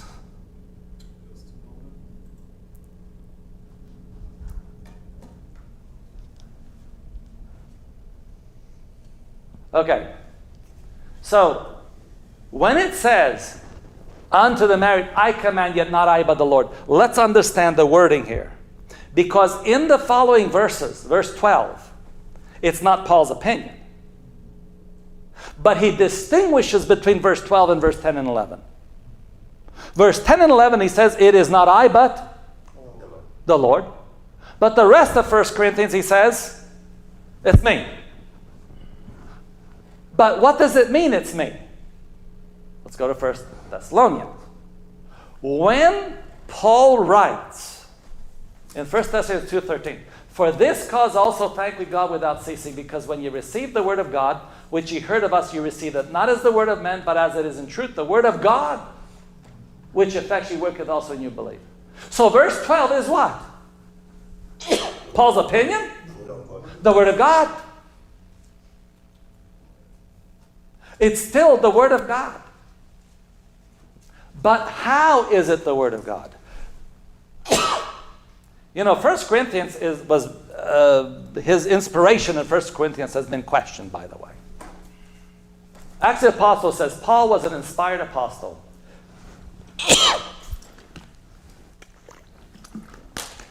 Paul was an inspired apostle. The truths he taught to others he had received by revelation. Yet the Lord did not directly reveal to him at all times just the condition of his people. In this instance, those who were interested in the prosperity of the church at Corinth and who had seen evils creeping in had presented the matter before the apostle, and from divine revelation which he had formerly received, he was prepared to judge of the character of these developments. Notwithstanding the fact that the Lord did not give him a new revelation for that special time, those who were really seeking for light accepted his message as expressing what? The mind of Christ. So when he says to the rest, speak I, not the Lord, it's still speaking the mind of Christ. The Lord had shown him the difficulties and dangers which would arise in the churches, and as these evils developed, the apostle recognized their significance. He had been set for the defense of the church. He was to watch for souls as one who must render an account to God. And was it not consistent and right for him to take notice of the reports concerning the anarchy and divisions among them? Most assuredly. And the reproof he sent them was as certainly written under the inspiration of the Spirit of God as were any of his other epistles. So then, how did Paul write the rest of the epistle? It was what? The testimony of whom? Jesus, the Spirit of prophecy. So now, let's go back. I'm going to go back up in here, and then it's quite a few slides back, but that's okay. So let's go back to these verses. When he says, unto the married I command, yet not I, but the Lord, he is distinguishing from inspiration of Spirit of prophecy. What's he saying? Jesus himself said this. You see, it's the Lord said this. So here, I'm writing under inspiration of the Spirit of prophecy, but here, I'm giving you what Jesus said. And what did Jesus say? Let not what? The wife depart from her. But if she depart, let her remain unmarried. Or be. Simple as that. That's the conclusion. He's not putting this by inspiration like the rest of his epistle. He is directly quoting Jesus. And that means the Corinthian believers would have understood this conclusion by knowing what Jesus had spoken. So this is inspired interpretation of the words of Jesus. Of the words of Jesus, yes. It's still inspired, but he's directly quoting what Jesus said while on earth. The conclusion of Christ. So the conclusion that the Christ has in Matthew 19 has to be this. This is Paul's inspired interpretation of Matthew 19. You can't go to something else. It has to be that if you depart, you must remain unmarried or be reconciled. Those are the options that you have. May I just say one Yes. thing? It is, what you mentioned, this clause, exception clause, it is extremely, unreliable, not safe to build a doctrine on one passage of the Bible verse. You have to take it as you do in the context of everything Bible says in this topic. Yeah. And so we find here, again, in Romans 7, Paul clarifies again. We read that this morning. I'm not going to read the whole thing, but for I speak to them who? That know the law. It's very clear that the law binds two people as long as they both shall live. And why? Because in Deuteronomy 23, God places a special significance on entering into a vow. When thou vowest a vow unto the Lord thy God, thou shalt not slack to pay it. For the Lord thy God will surely require it of thee, and it would be sin in thee. But if thou shalt forbear to vow it, there shall not be sin in thee. So we're talking about entering into a vow. And the vow that we make is till what? Death do us part. And if there is to be some separation or divorce or whatever else, you remain what? You remain unmarried until the one dies, or you find a way to reconcile. And we find sometimes people reconcile. It's been amazing how. Oh, I remember I met this one lady. She divorced. She got a divorce from her husband. He was messing around or something. I don't know what he did. Anyway, she divorced him, and he got married. His wife died, he got sick. You know, she took him in. She gave him a room at the back of the house over there to take care of him till he died. She took care of him. Huh? Why put him on the back? Why not put him in the front room? No, she had already her front room. She gave him a place to live. You know, she took care of him the best. He got a good deal out of that. He was sick already. He comes over there and he gets taken care of till his last days. I mean, come on, imagine that. I met the lady. She was a feisty little lady, so I don't know how they. But she was definitely. She definitely took care of him, and did that. You know, so she had no interest in marriage, but she definitely was going to take care of the guy. She says, I can't. In that case, in God's eyes, she was still married to him. No? Yes, it was, So but then the right thing for her to do was to take him into the family. if he has been, he divorced and he remarried, he got married before, with already and after and everything else. She just had, it was a convenient room. It was not a bad room, okay? So it was convenient. It was not a matter of convenience. It was a back room there. It was not like a back room in the ghetto somewhere. No, it was a nice, Have to do that. it was a beautiful house. You know, it was actually a nice house. It was up in the mountains of North Carolina. It was a beautiful home that she had. She worked hard to get it and develop it and everything else. You know, he didn't help her with it. You know, and out of the kindness of her heart, she said, "Look, he's still my husband. I'm not going to marry him, but I'm going to take care of him at least until he dies." And so, yeah, she did a really good job there, taking care of him and whatnot. I did not meet the guy. I met her So after he actually, had there died. was not a reconciliation, but it was just an accommodation. No, for her But to if- be. if- Yeah, that's what I'm saying, reconciliation. That, She should have that, taken that him. don't speak of reconciliation if that's what she did. Yeah, but it wasn't required by God for her to take him back as her husband, okay? But to be able to take care of him like that he had nothing to offer her. Okay, he had nothing. He can't help her in the house. He can't do anything. He was really sick. And during that time, she took care of him till his last day. I don't know how many years it was that he lived, okay, but he wasn't doing very good. And again, I met her after he died, okay? The fact is that, you know, when a couple come to the point of marrying, to vowing a vow, till death do them part, it's as long as they both shall live. Now, I mean, obviously there could be things to do. Reconciliation is on both parts, okay? So they both have to do something to bring about reconciliation. And it's not just, okay, I forgive you and that's it.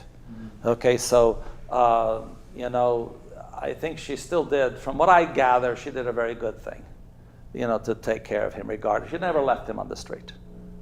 Okay, she didn't leave him in some nursing home. She actually took, you know how hard it is taking care of some of these old guys? Especially somebody who committed adultery. Yeah, so she did a good thing there, but, you know. I should just briefly say the position that you have presented and explained from the Bible. I appreciate that you went with the Bible, and but we are not isolated in the Christian community who have these views. There are other Christians. Oh, there's quite a few that also come to these same conclusions. It's not just ourselves, you know. But let's read a few statements here I have from the Spirit of Prophecy. In the youthful mind, marriage is clothed with romance, and it's difficult to divest it of this feature with which imagination covers it, and to impress the mind with a sense of the weighty responsibilities involved in the marriage what? Vow. This vow links the destinies of two individuals with bonds which not but the hand of death should sever. We need to understand the seriousness of that. You know, again, I have it at home. Every marriage engagement should be carefully considered, for marriage is a step taken for life. Taken for how long? Life. Both the man and the woman should carefully consider whether they can cleave to each other through the vicissitudes of life as long as they both shall live. That has to be a serious consideration about how long we are committing to this marriage. It's not just till a bump's in the road, but as long as they both shall live. Volume 7, marriage, a union for life, is a symbol of the union between Christ and his church. The spirit that Christ manifests towards the church is the spirit that husband and wife are to manifest towards each other. These are just some of the statements. And you know, the fact that we are interpreting this correctly, that marriage is for life, that if there is a divorce, you remain single, is the reaction of the disciples. Look, Matthew 19:9 was that verse. But now notice this. His disciples say unto him, if the case of the man be so with his wife, it is not good to marry. Might as well not even get started. I mean, that was really a shocking thing for them. And this verse by itself shows me that we're on the right track. But he said unto them, all men cannot receive this saying, save they to whom it is given. Not everyone's going to understand this. He says, look, not everyone's going to understand these verses. But those who want to understand what's going to happen, God will open their understanding. And then he explains, there are some eunuchs which were so born of their mother's womb. So there are people that are born, as soon as they're born, they are not capable of having a relation with a woman. Usually some kind of a physical defect that they would have. Something has happened. And there are some eunuchs which were made eunuchs of men. So you had the harem, and what does he do? He takes care of all the guys to make sure they can't mess with his harem. It says eunuchs, but it's interesting that sometimes eunuch in that case has a different meaning sometimes, so I'm not sure which one it is. I always understood it to mean that they were physically mutilated, but the term eunuch in Yugoslav, other brethren have always understood it to mean those who were physically the most fit and mentally fit. And looking at judging the way Nebuchadnezzar would choose people, he seemed to choose people that were the best in the kingdom. So it seems that there is a possibility that eunuch has another meaning. Okay, but not in this case. In this case, clearly we're talking here about marriage. We're not talking about some of the other ways that it's used, like Daniel and some of the others. So I've never dug into it deeper after that discussion. I just never had a chance to go to find out which way it is, and so I've left that on the shelf until. But clear here, this is talking here clearly that this is talking about some are made eunuch for men. Okay, but now notice this part. And there be eunuchs which have made themselves eunuchs for what? For the kingdom of heaven's sake. Well, again, Paul eventually did, because we don't know what happened, because he most probably was married in order to be a member of the Sanhedrin. Okay, because he was definitely a member of the Sanhedrin, and to be a member of the Sanhedrin, you're required to be married. Okay, but there is a possibility that they made an exception because he was such a good persecutor. So I don't know. So I've left that one on the side too. Okay, but I definitely can say it's not absolute, but for sure at that time he never got married again. Okay, he spent his time single. Okay, now, but here, a person who divorces or goes through a divorce and remains single for the rest of their life until the death of the other partner, what have they done? They made themselves a eunuch. For what purpose? For the kingdom of heaven's sake. So looking at this passages here, again, putting it all together, it makes it very clear to me that this is definitely speaking about the kingdom of God, that we are to not permit divorce and remarriage. This thing is giving me trouble again. We're almost done actually with it, and it's giving me the last little headaches here. But again, here, what does it say? He that is able to receive it, let him receive it. That means not everyone can. And so what we need to be praying is the Lord to do what? Help me receive it. Help me receive this message. So, I knew it was going to take a bit of time to go through this. I hope it was clear biblically for you. I know there's some questions about what the Sister White wrote. Okay, I understand that, and that's actually part 2, but we just don't have time for that right now. But I wanted to go through the foundation itself. So this morning we went through how does this apply to us spiritually? because it has direct spiritual consequences in how we interpret this. And then going through all these passages to understand this in scriptures, to me, it's very clear. Now, again, there are some statements of spirit of prophecy, but we need to be able to have time to go through that. And it's actually 7:15 already. So. Yeah, thank you so much. Maybe is there any question on the biblical grounds? I just want to say one thing. The government has made it, because there's so many people living together without being married, they made it easy for them legally to be bound financially. It's called common law relationship. They used to be 2 years, and then you were common law. Now they've lowered it to 6. As far as that, maybe they've made no stipulation. But I know if you can go to court and prove that you live with a man by bringing a letter, they were going to concede common law. So, yeah. So because men would split, they'd split the woman, they were bound financially, then the woman would get nothing. So they had, it was interesting, some years ago I read a news article. There was an actor who went to South Carolina. They were doing a movie shoot. And he found a girl in South Carolina, and he lived with her as husband and wife for 4 or 5 months for the movie shoot, and went back to California. And she sued him. In South Carolina, it's 3 months. She got a pretty penny out of that 4 months. Okay, it was considered common law marriage, and they had to go through and divide financial assets and everything else. Yeah.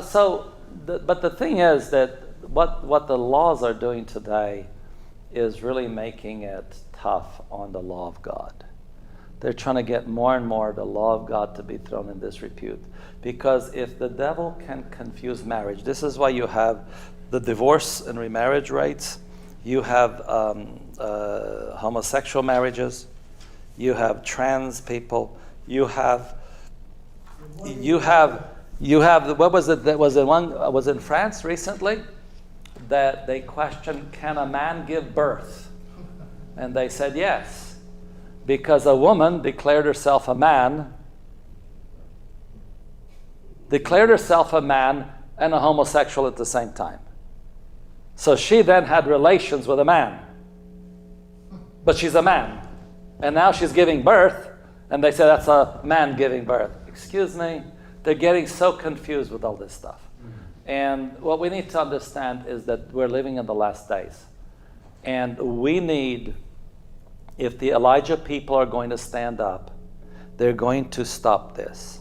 And again, there are people that come that don't know all this stuff. And I'm not talking about just in the world. The Seventh-day Adventist Church has stopped teaching this stuff a long time ago. At first, it used to be the innocent party gets remarried. And then pretty soon and after the innocent party gets married, then the guilty party can get married. And then it's anything goes. There's so much confusion on this subject that I knew a man that he was a Seventh-day Adventist, and he just felt that he's been with his wife too long. Yes, so much. He decided to divorce her and marry another. And they sang, everything was fine. And then after some time, he's there with his new wife. After some period of time, he comes to our church. He had no idea, so we accept him the way he is. The funny thing is, he starts coming to church, he accepts this message, and then he goes to another church over there, and he finds his first wife in our church. She's there too. Now, what do you do? But the problem is that they had no idea. They were Seventh-day Adventists. They had no idea about the truth. Quick question. Shall we continue live streaming, or we can stop now?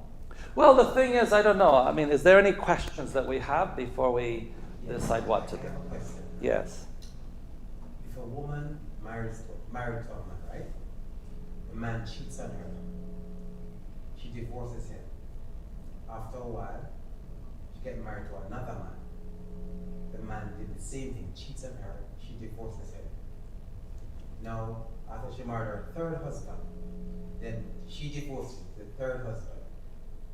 they both remain single, right? Remain, or any of them can get remarried? Again, we're talking, okay, so first of all, the problem happens in other places because in our church, that there would not be the remarriage and still be a church member. Okay, let's start to understand that. So a person who divorces and remarries in our church, they know this law. Why? Because we teach them that. This is a fundamental teaching when we're talking to our young people, when we're studying with them. I just was studying with a 16-year-old girl. She just got baptized, and part of the study was dealing with marriage. And we had to explain to them that once you marry, it's for life. And if there is a reason, especially if there is immorality or if there is beating up or something like that, you can divorce, but you can't remarry. And so if she's going to remain faithful, if she ended up divorcing, God forbid, they would not be a remarriage. They would remain single until the party dies. And that has happened many times. They remain single for the rest of their life. It's a question. Yeah. Because, so, in that case, whether it be for abuse or immorality, she divorces him. Is she causing him to commit adultery now? Okay, so let's go back to 1 Corinthians chapter 7. Okay, so we need to understand 1 Corinthians chapter 7. Let's understand this point here. So verse 12. Okay. So what we have to be able to do as a church, it's clearly to understand something. So clearly, if she divorces because of adultery, she's not causing him to commit adultery because he already did it. So he's not. She still has to be single, but she's not causing him. Okay, so that's out of the question. But now, let's look at this. Verse 12. But to the rest, this is still by inspiration. But to the rest speak I, not the Lord. If any brother hath a wife that believeth not, and she be pleased to dwell with him, let him not put her away. So not believe it, not his what? Not being a believer? Huh? Believe it, not being a believer? Yeah, an unbeliever. So there's an unbeliever. So you have, oftentimes you have a conversion and only one party accepts the truth. Right. So one's a believer, one's not a believer. Okay? And sometimes you have two believers get married and one becomes an unbeliever. Okay, that happens too. It goes on. And the woman which hath an husband that believeth not, and if he be pleased to dwell with her, let her not leave him. Why? For the unbelieving husband is sanctified by the wife. And the unbelieving wife is sanctified by the husband, else were your children unclean, but now are they holy. Okay, so what happens? So basically, you have one believes, one doesn't believe. They are married. When one of them gets baptized, what does it do? It sanctifies the marriage. Okay, so even though one's an unbeliever, the marriage is sanctified. It's recognized by God. See, God recognizes that. Otherwise, your kids you're a bastard for kids. Okay, but no. Just because you are married in the world does not mean that your kids are unclean. By baptism, through the act of baptism, there is a recognition of the marriage. Okay, now it says, now if the unbeliever is pleased to dwell with you, do not leave him. Now, if they're beating you, that's not pleased to dwell with you. If they are emotionally causing turmoil, emotional, what do they call it? Emotional terrorism or whatever it is, If they're doing that, because, again, usually men will be the one beating. There's been a few women beating, but mostly it's men beating. But women, they tend to use emotional abuse. Okay? So that's not being pleased to dwell with you. So here, it allows you to do what? Separate. to separate because you don't have to remain in that environment, but you still have to remain unmarried. Okay, but you are allowed to do that. So in this case, you are not being held responsible because they are unbelievers and they are beating you or they are abusing you. And so what you have here is, and if it's a church person, sometimes you are married and the church member starts abusing. Well, then it's important for the church to take that action and to disfellowship such a member. And now they are an unbeliever. And it's important for the church to do this. And too many times the church has taken a back seat to all of this and sometimes even helps the abuse. And we need to stop all the abuse. It's both emotional and physical abuse shall not be tolerated. And I've seen several cases where there was real abuse. And a person, sometimes we're not capable of addressing the abuse as a church. And so what we have to do is, especially in Western countries, I say Western countries, not in some of the third world countries, forget it. You know, I was in a third world country and I found out that one of our members was abusing a young lady since she was 15. And it was terrible. And I went to the police. And the police didn't want to talk to me. They couldn't care less. It's like, be serious. I mean, come on, man. You know, I said, there's a serious case going on here. Oh, just stay in line. There's plenty of people. Oh, just wait over there. We'll get to you when we get. I said, I'm on my way to the airport. You know, I just found out, you know, and I'm here to report it. And it's like, no, don't want to hear anything. Okay, so in those countries, if you have money, you can continue abusing because the authority will exonerate the abuser. But in Western countries, traditionally, a good deal of... Laws are supposed to make us equal, but those laws are supposed to make us equal here. Yeah. But over there, the men, like in India and some... Well, it's not just men. It's anybody who has money. It's anybody who has power. But they just didn't care. They just didn't care at all. I mean, I was just frustrated. I mean, how do you care about this thing, you know? But here, generally what we have found out, we would invite the authorities, let them know there's this case going on, and investigate. And we will hold off on our church decision until the investigation is completed. Usually it's either a conviction or an exoneration, one or the other. And then we have to leave it at that. Then we decide upon that. So we've had several cases where we had to wait for a conviction to go. You go that route when there's doubt, ambiguity, and like you're not sure. When we're not clear. So when a person denies it, the abuser denies it, and the abused says, I'm being abused.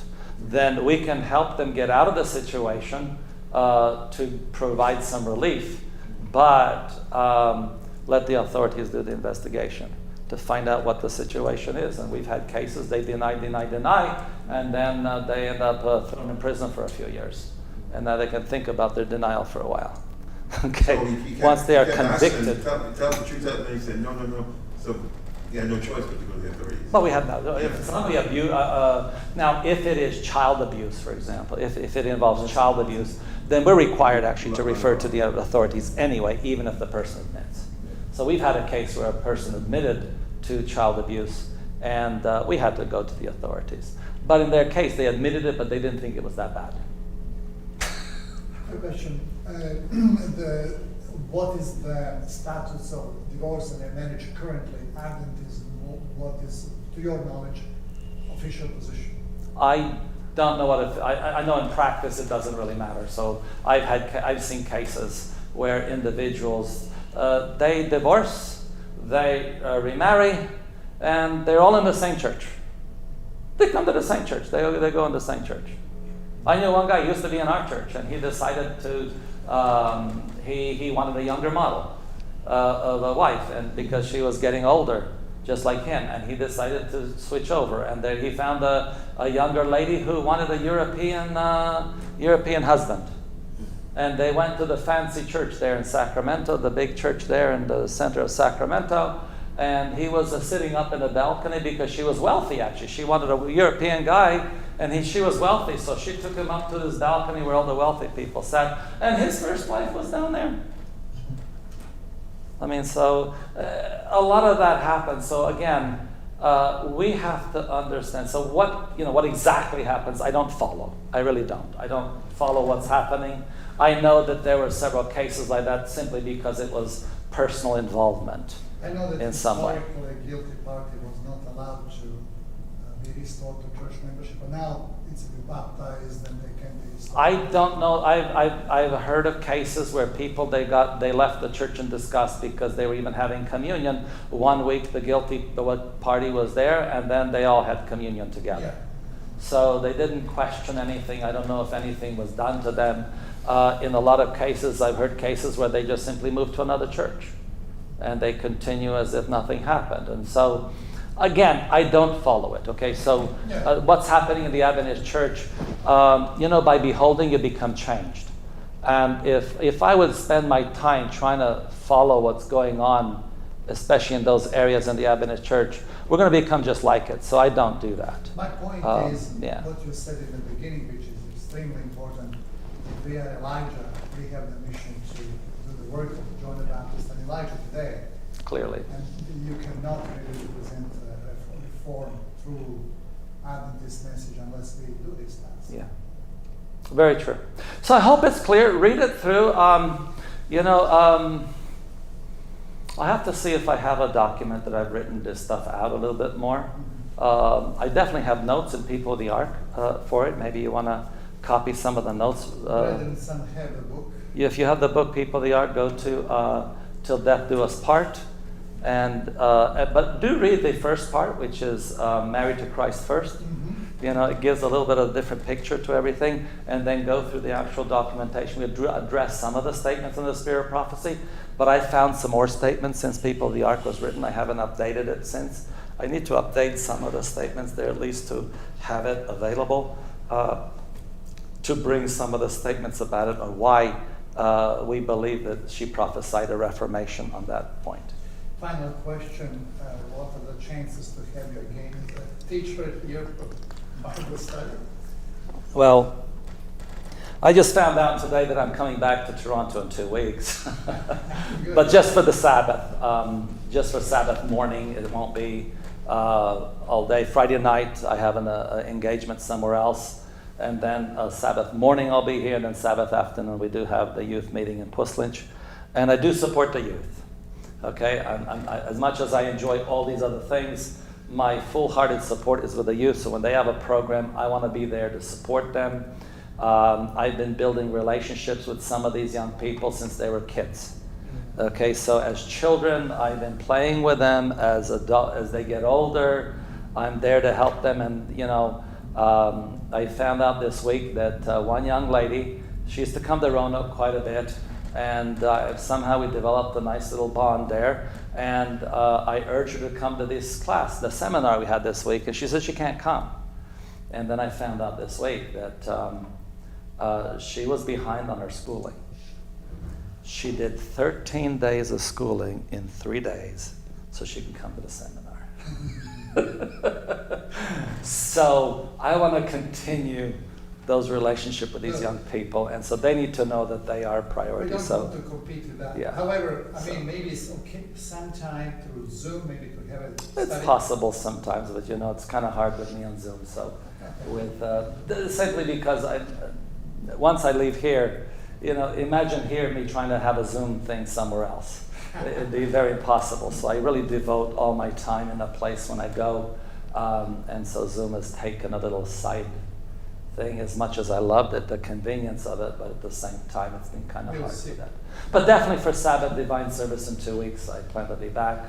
I was told I'm scheduled here already, so I'll be back here for that Sabbath. Next Sabbath I'll be up in Puslinch, and then the Sabbath after, I'm going home, but I'm coming back. I'm not sure if my wife will be coming here to Toronto that Sabbath. She's coming with me the weekend, but I don't know if she'll be here or up there with all her friends that she grew up with and everybody else that is going to be over there. So But we also heard the very positive reviews and blessed by the message yesterday of the harvest and the wheat and tares. Yeah. So very timely messages we appreciate. well, praise the Lord. So Praise the Lord. let's close. I mean, it's been a long You day. can pray, brother. So let's just close in prayer.